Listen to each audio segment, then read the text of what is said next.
I feel the same way, that I was really quite instrumental in the early success of Supreme as far as their quality goes. The AP team is down in Shreveport, Louisiana, checking out some surplus that Stephen Brents here bought. But we're also looking to get into our own manufacturing at some point in the future, and Stephen happens to be a wealth of knowledge because he's been working in the garment industry since he was 17. Probably one of the most interesting things for younger people like us who are into fashion and clothing is the fact that Stephen was Supreme's very first clothing manufacturer, and here are a couple of the very first pieces that Supreme made.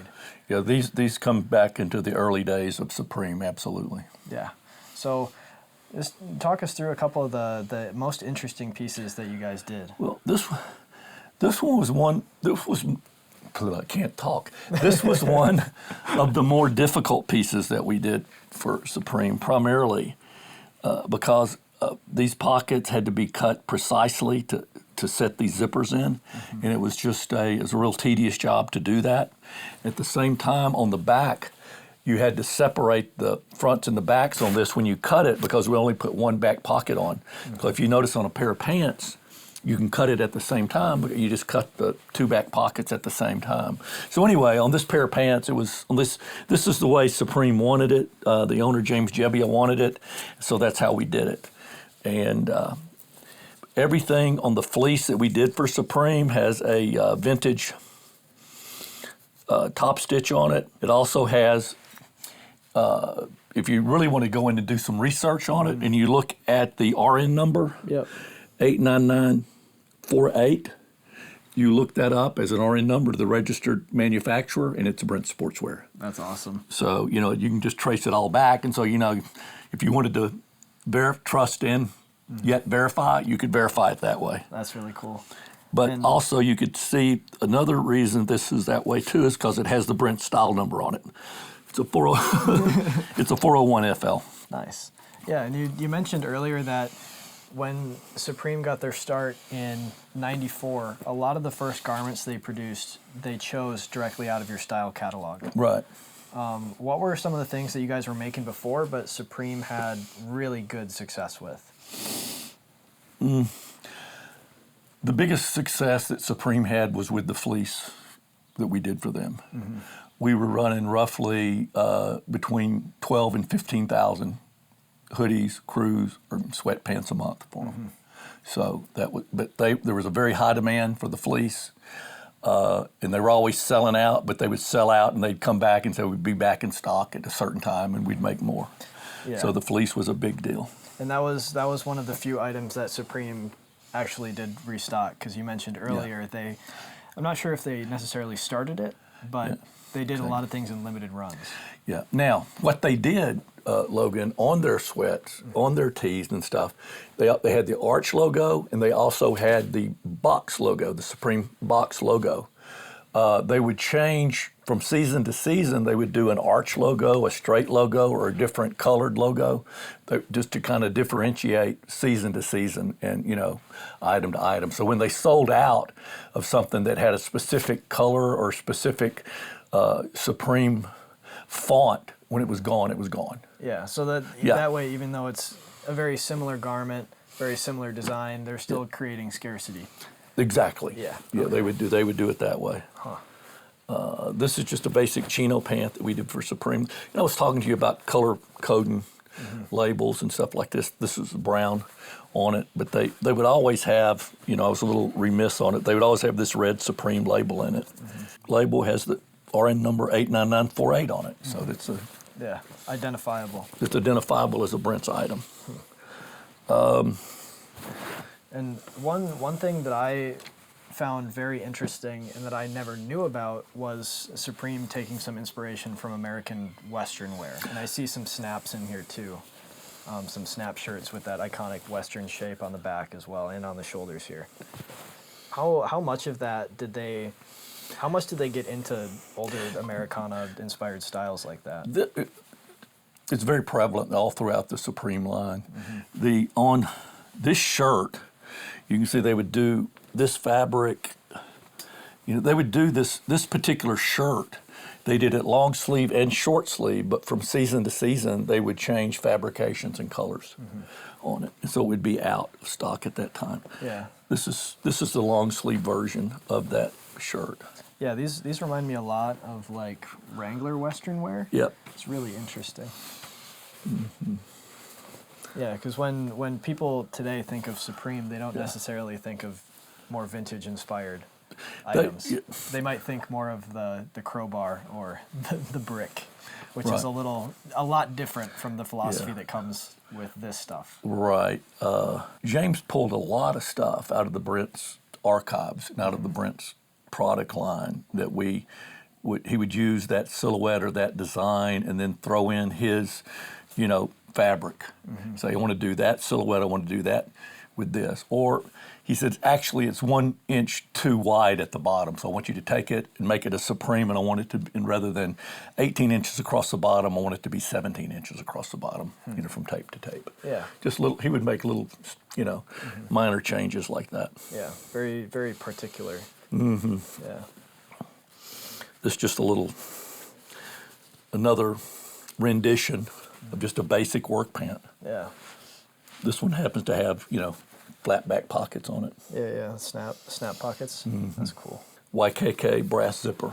So yeah. So that's a little trip down memory lane, Logan. Yeah, that was a while ago, but it was really cool that you were Supreme's first manufacturer. Yeah. How do you think that helped Brents a lot, like the experience of having to work with Supreme, someone that's so particular? Because I know that coming from your own background, you were also that way with your own original stuff. Yeah, to add to that is that at the time that I met James, I was really heavy into manufacturing goods for the Japanese market.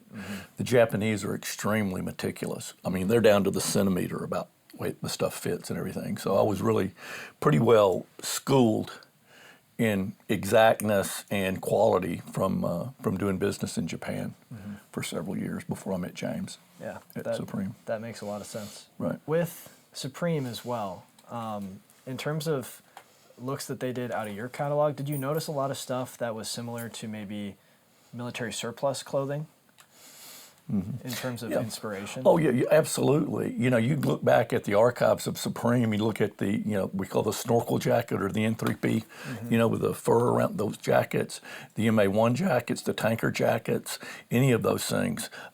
One of the biggest items that we did for Supreme was a basic 4-pocket fatigue pant. It's just a military fatigue. We did I don't have a sample in this little group here, but we did a lot of fatigue pants for them. And then on the workwear side of it, we did a lot of painter pants. And we did a lot of the cargo shorts, like the BDU style cargo short and the BDU style cargo pants that we did for Supreme in either twill or a ripstop or a comparable workwear fabric. We did some of them in herringbone, bottom weight herringbone. Those work pant garments and work pant fabrics. Yeah, that's a lot of stuff. And since Supreme did limited runs, I imagine with them it was a pretty constant stream of working on new styles. How many a year did they do typically?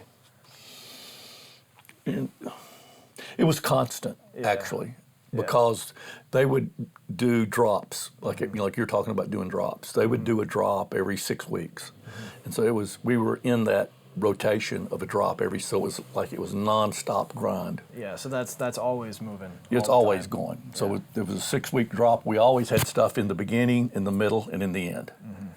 When we were working with them. So it was just and we had several people that was just on the Supreme account that just took care of that.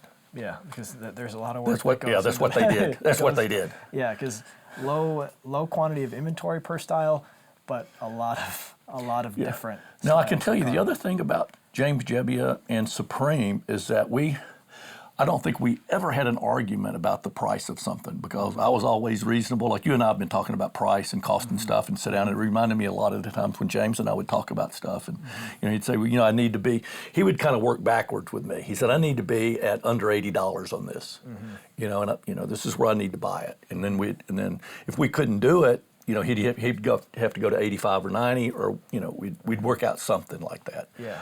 he just didn't want to sacrifice quality, being penny wise and pound foolish, Yeah, that makes sense because Yeah. Supreme, regardless of what people might say about drop culture, there are some who don't like it too much, but the quality behind Supreme's garments is really what. Yeah, and you can look at justify this that stuff kind of too, thing. and this is Brent stuff. I mean, you Yeah. can look at what I've got laid over with Brent, and this stuff is the same stuff. Yeah, yeah, and the commitment to quality from Brent's. Brents is what made Yeah. Supreme what it was back in the day. It is. Yeah, It is. yeah, and I don't think they would have succeeded without that kind of manufacturing behind it. Well, thank you very much. I feel the same way. That I was really quite instrumental in the early success of Supreme as far as their quality goes. Now, James Jebbia is and was the marketing genius behind Supreme. He had his Yeah, own yeah, little model that he yeah. did. Yeah, and that was a really interesting model because in Yeah. some ways I see some similarities with how we do things, just not in the realm of skaters, Yeah. but Yeah. other influencers and things like Sure, that. sure. And of course, with surplus, there's also built-in scarcity, even though you're not making it yourself. Yep. There's a finite number. At some point, it's gonna run out, Right, exactly. which is interesting. It's cool to see some parallels between that and a new garment manufacturer. Interesting. That's cool. Well, There's just a lot of history here. It's really, yeah. like I said a moment ago, looking at this stuff and everything, it almost makes me emotional because Yeah. it does make me emotional because it draws back a lot of good memories. Yeah, yeah, that had to be a hell of a decade. It was, yeah. The '90s were good. Yeah, hell yeah, that's The awesome. '90s were good. Yeah, well, All right. thank you for a little look into Brent Sportswear and Supreme back in the day. That You're is very welcome. fantastic. Thank you. Thank you, Stephen. Yeah.